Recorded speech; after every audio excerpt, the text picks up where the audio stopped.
Hola a todos, qué rico encontrarnos nuevamente en este espacio, el Bar Jurídico de Rico y Agudelo de Abogados.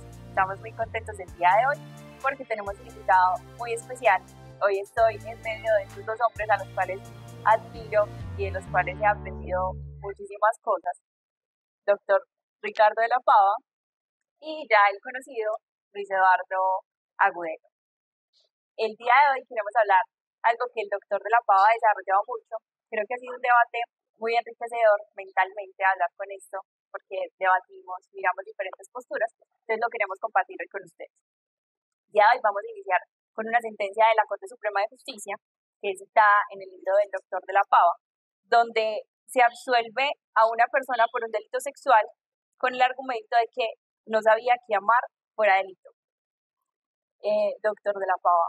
Bueno, como hablábamos con el doctor Luis y con nuestra moderadora excelente, tenemos en Colombia una dificultad muy grande en punto de los delitos sexuales. Digamos que Colombia ha seguido la tradición jurídica española desde hace muchos años en los temas de los delitos sexuales. Y mientras se tuvo una legislación igual para adultos, no había problema, y creo que en este momento no hay problemas diferentes a los que ha planteado la ONU en temas de consentimiento y similares. El problema surgió con el delito sexual de menores. En Colombia, siguiendo también la tradición alemana, italiana y europea del sistema cronológico de madurez sexual, planteó un tema de cronología para efectos de validar el consentimiento de los menores. Y acogimos de que el consentimiento no válido es aquel que es suministrado por un menor de 14 años.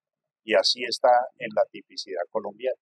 ¿Y qué es el caso, por ejemplo, de esta sentencia? En ese caso de la sentencia, doctora, nos da el tema de una relación entre dos personas de un nivel académico bajo, donde un joven se enamora de una niña menor de 14 años, establecen una relación de noviazgo consentida por los padres de ambos, normal, sencilla, modesta, pero en la cual había amor, amor bilateral, ella a él a ella, repito, conocido por los padres, pero esa relación de amor los llevó a tener relaciones sexuales después de un tiempo, solo que había un pequeño problema, y era que la niña no había cumplido 14 años. De acuerdo a la ley, a la legislación penal colombiana, ese consentimiento que ella dio para tener relaciones sexuales con su novio no era válido, porque no tenía los 14 años y no tenía esa libertad sexual que le permite la Constitución y la legislación colombiana. Eso hizo que la Fiscalía le abriera proceso penal al joven mayor de edad, cumplidos sus 18 años, por sostener relaciones sexuales con una menor de 14 años. El proceso penal siguió adelante, incluso estuvo imputado y procesado, aunque no estuvo privado de la libertad, pero sí con una medida de aseguramiento no privativa de la libertad. Cuando se llegó a la Corte Suprema en Casación, finalmente se estableció y se le dio ese rótulo a la sentencia de la Corte de yo no sabía que el amor fuera delito.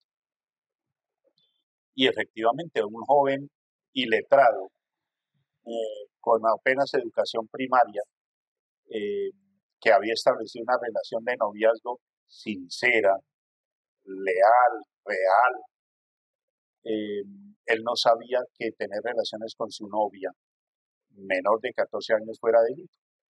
Aunque la Corte Suprema trabajó la absolución por el lado del error, porque no sabía que fuera delito tener relaciones con 14 años, lo que hizo fue que la Corte se cuestionara el tema no tanto del error como causar de ausencia de responsabilidad, sino aún sabiéndolo, una persona enamorada de otra, de menor de 14 años, si se podía tener relaciones o no, porque la amaba.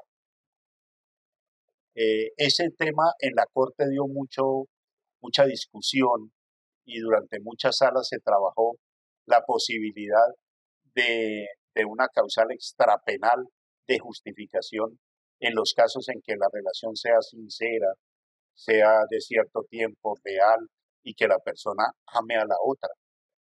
Si no puede tocar el señor de 18 años a su novia de 13, porque a pesar de amarla, porque se va para la cárcel. La Corte planteaba la posibilidad de establecer una causal extrapenal de justificación similar al error. Finalmente no aceptó esa causal extrapenal porque la Constitución y la Corte Constitucional han prohibido esas causales extrapenales. Pero el tema entonces no se solucionó y nos lleva a definir el tema de la madurez sexual. Esa es la cuestión. O sea, ¿qué es lo que viene aquí a proteger este tipo penal?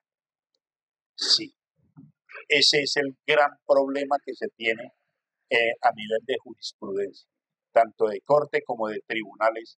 Eh, si la antijuricidad apunta a la violación de un bien jurídico como la libertad, la formación y la integridad sexual, que son los tres elementos en este caso.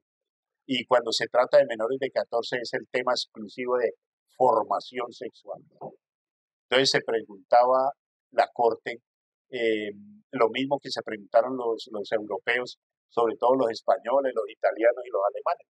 Bueno, ¿y cuándo está madura sexualmente una persona? Certeramente no es por edad, porque Italia tiene 16 años, Alemania tiene 12, España tiene 14, Colombia tiene 14. Entonces no es la edad.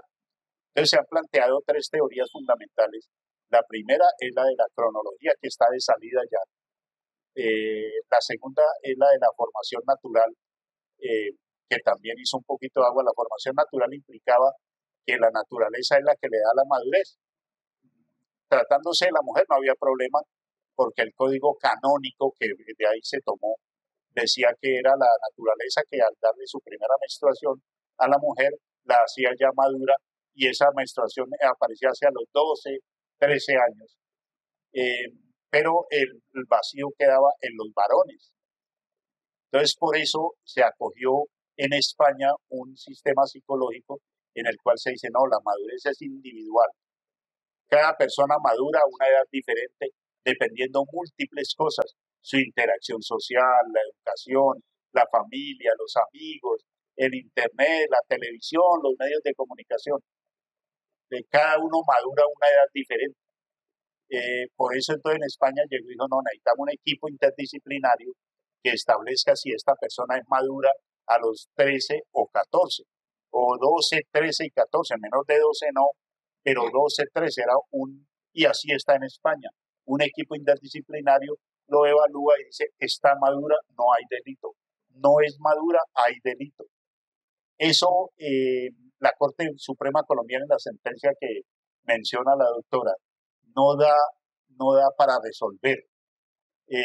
Y lo que nos crea es problemas gigantescos a nivel de provincia, de juzgado de pueblo, de fiscalía, de tribunales, para establecer ese tema de la madurez. Pero sí plantea una causal extrapenal que no la dejó como norma jurisprudencial, sino apenas el planteamiento, pero me parece que es suficiente para que los jueces y los tribunales acudan a ella y digan, sí, mire, como en este caso, el amor no es delito cuando hay una relación sincera, leal, porque no hay antijuridicidad material. No se está afectando la formación si ya está formada, y mucho menos la libertad, porque hay consentimiento válido o no válido, dependiendo. Pero ¿qué pasa cuando no solo hay amor? Es decir, ahora nos compartías un análisis que se hacía de a qué edad empieza la vida sexual una persona.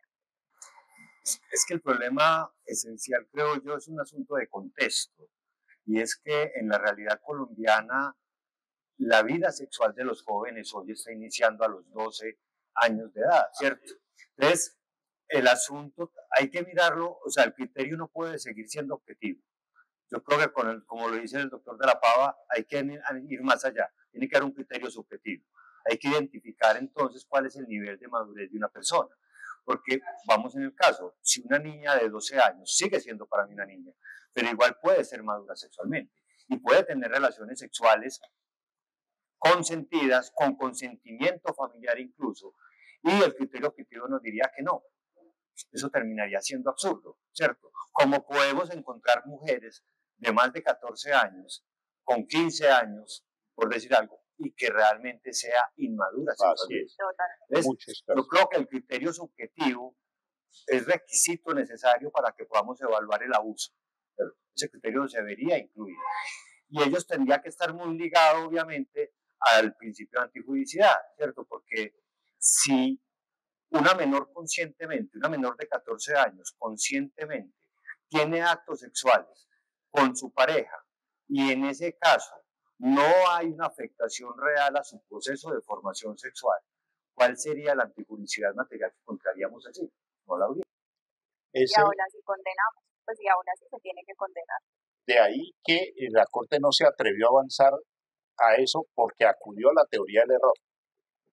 Básicamente llegó y dijo, no, este joven no sabía que eso era delito y esa es una causal de exclusión de responsabilidad por el error.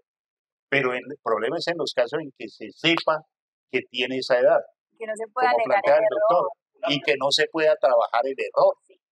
Entonces, por eso es la invitación a los jueces y magistrados de Colombia para que validen el tema y centren el estudio en la antijuridicidad material y se avance en la solución a través del estudio concreto de si hay daño o no hay daño a la formación o a la integridad o a la libertad sexual. Centrar el estudio de la culpabilidad mucho más en la antijuridicidad material y tomar las decisiones que corresponden. Pero Profe, eso... yo quisiera hacer una pregunta, porque ahorita cuando veníamos conversando el tema yo le decía algo, y es que es una posición supremamente válida. ¿Ve usted cercana que esa discusión se pueda dar? Lo digo porque hoy, ante discusiones como los de género, los delitos sexuales, la presión que hay con eso con niños, niñas y adolescentes, ¿cree que una discusión como esta, si esté calando, pueda calar en las cortes y en la judicatura? Pero es que la discusión se ha dado. La cuestión es, ¿se llegará a aplicar o no se llegará a aplicar? Sí, mire, el tema, no, a pesar de no ser sencillo, doctor y doctora, ha estado centrado en qué decisión toma. Efectivamente, en las discusiones de los tribunales y de la Corte se plantea eso. Uy, no, pero esta niña de 13 años, un poquito menos de 14, tiene 2 hijos. Y tiene una vida sexual, como dice el doctor, desde los 11 años. Yo que les he protegido. Entonces no hay problema de libertad porque ella accedió. No hay problema de integridad porque está en conocimiento pleno de esto. Y además no puede haber afectación a la formación de una persona con esos antecedentes. Entonces no habría antijuridicidad. Ese tema sí se estudia. Y en las discusiones de la sala se plantean mucho eso, tanto en la Corte como en los tribunales. El problema es, como dice la doctora, es tomar la decisión. Por una simple razón. Porque hay una tendencia que viene desde Europa tan dura en materia de protección de los niños y del género, y eso ha hecho arrinconar las decisiones judiciales de no atreverse a decir, no, yo absuelvo a este señor que tuvo relaciones con una niña de 13 años ya madura y con hijos y todo, porque es que tenía menos de 14 y la ley dura lex es lex, y hay una protección internacional muy fuerte a los niños y adolescentes. Entonces, ese tema que plantea usted, doctor, todo lo de género y lo de los menores, ha ido cobrando una inusitada fuerza en todo el mundo, patrocinada por la ONU. De tal manera que a pesar de tener ese conocimiento de que no hay antijuridicidad, los operadores judiciales, muy difícil van a tomar una decisión en ese sentido de absolverlo, porque es pelear contra el mundo, contra la ONU, contra una oleada gigantesca de un proteccionismo que está exagerado en materia internacional y nacional respecto de los niños, niñas y adolescentes y todo lo de género. Que no es malo, y acá ya lo hemos tocado, o sea, no es algo malo la protección o el incremento de esas protecciones. La cuestión es que uno tiene que mirar el caso en concreto. Entonces, el caso en concreto que estamos tratando hoy es yo cómo voy a condenar a alguien por algo que ya no estoy protegiendo, porque si una persona ya está desarrollada sexualmente, si tiene su formación sexual ya desarrollada, pero es menor de 14 años, pues yo cómo te voy a condenar a ti por tener relaciones sexuales, que es lo mismo que entonces analizamos en la sentencia. Yo cómo te voy a condenar a ti por estar enamorado de alguien, por amar a alguien. Ese es el gran problema. Por eso me gustó mucho que la Corte por lo menos estableciera eso y le pusiera un rótulo a la sentencia de lo que el señor iletrado dijo. Yo no sabía que amar era un delito.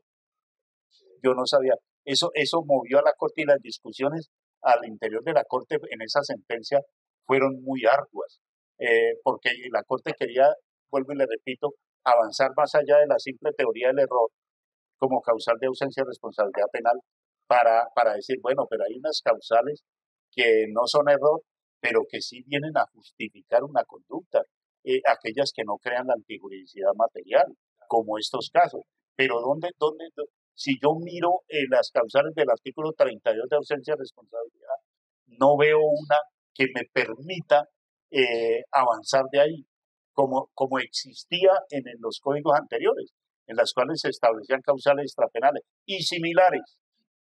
Pero ya aquí no hay estados similares para poder uno decir, vea, una causal extrapenal de justificación es esta, que no hay antijuridicidad material. Claro, esa sería. Pero como no se tiene esa norma, los jueces y los magistrados de Colombia están dudando muchísimo y a pesar de estar conscientes de lo que hablamos acá, como que no tienen y se hacen los de la vista gorda, porque no es darle la pelea a la ONU, al mundo entero, al Ministerio de la Mujer, una cantidad, una oleada gigantesca de un proteccionismo, vuelvo y le repito, exagerado y salido de un contexto normal. Entonces hay que empezar a educar, a decir a los jueces, no tengamos miedo, aquí no hay antijuridicidad, y si no hay antijuridicidad yo no puedo condenar. ¿Qué causal hay? No veo ninguna responsabilidad. No, de todas las causales del 32, no veo por dónde. Pues cree una, el juez es un creador de derechos. Con la Constitución nueva, el juez no es un simple intérprete, sino es creador de derechos. Créelo. Si no lo tiene, créelo. Demos el paso. Enfrentémonos a la ONU y enfrentémonos a esta oleada inusitada que hay de un proteccionismo exagerado. No, poner en contexto, mire, es que hay dos partes, hay una víctima, pero también hay un procesado. Y que yo no lo puedo condenar si no estoy completamente seguro de que no hay responsabilidad. Tal vez, como decía usted ahora, el legislador también comete errores. Hasta el año pasado se podían casar a los 12 años, pero no podían tener relaciones sexuales hasta los 12. Porque a partir de este año pueden tener relaciones sexuales después de los 14, pero no se pueden casar hasta los 18. Eso pasa. Esas son las contradicciones de nuestro derecho. Anteriormente era al revés.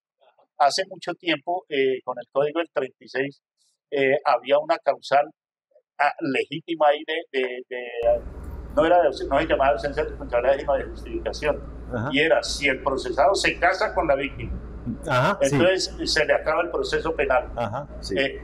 La estamos necesitando ahorita. Así se divorcia el otro día. Así, esa era, yo me acuerdo de esa causal. ¿Sí se acuerda? Sí, sí. Esa causal. Si usted se casa con la víctima mayor de 12 años, listo, vale. Listo. Finalizado. Claro, finalizado el proceso. Se entendía que se emancipaba la niña. Que la niña era emancipada a partir del matrimonio. Exactamente. Se emancipaba a partir del matrimonio. Ese era el tema completo. Esa es la gran discusión, doctora y doctor. Y la Corte y los tribunales y los jueces no tienen soluciones a la mano. Hay mucho problema en ese sentido. Lo mismo que en un punto, aunque no es de la sentencia, sobre la credibilidad del testimonio de los niños víctimas, sobre todo de los infantes. ese es para hablar Más otro que tema. ese es otro tema para hablar. Porque ese sí es...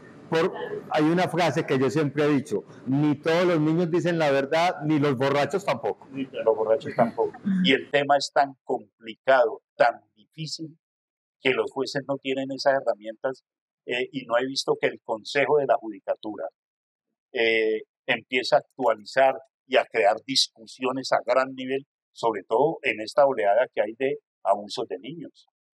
Y yo tengo la absoluta certeza que hay muchas personas privadas de la libertad inocentes. Entonces, eso me preocupó a mí hace muchos años, al punto que como no había material, no habían elementos jurisprudenciales, la Corte hizo el esfuerzo posible y se adoptó la teoría española de no contentarse con el testimonio, sino elementos de corroboración periférica que me ayudara a interpretar. Pero es que hay muchos que no tienen elementos de corroboración. Entonces, si no hay elementos de corroboración, ¿qué hacer? Eso me llevó a escribir el libro que ha tenido un éxito grande. Eso me ha dicho mi editor, que es el libro que tiene la doctora acá, de la credibilidad del testimonio del menor abusado sexualmente. ¿Qué le creo? ¿Qué no le creo? ¿Hasta dónde le creo? ¿Qué puede ser verdad y qué no puede ser verdad? Doctor, este sería para otro tema de discusión, para otra sesión diferente, porque es muy interesante y está muy de actualidad. Doctor, siempre es un placer escucharlo, Muchas gracias. sobre todo en compañía de esos dos tesos a mi lado. Les agradezco mucho el espacio. Y muchas gracias, Martín Moreno. Que quita lo malo y pone lo bueno. Bueno, muchas gracias a todos por estar el día de hoy. Nos vemos en el próximo episodio.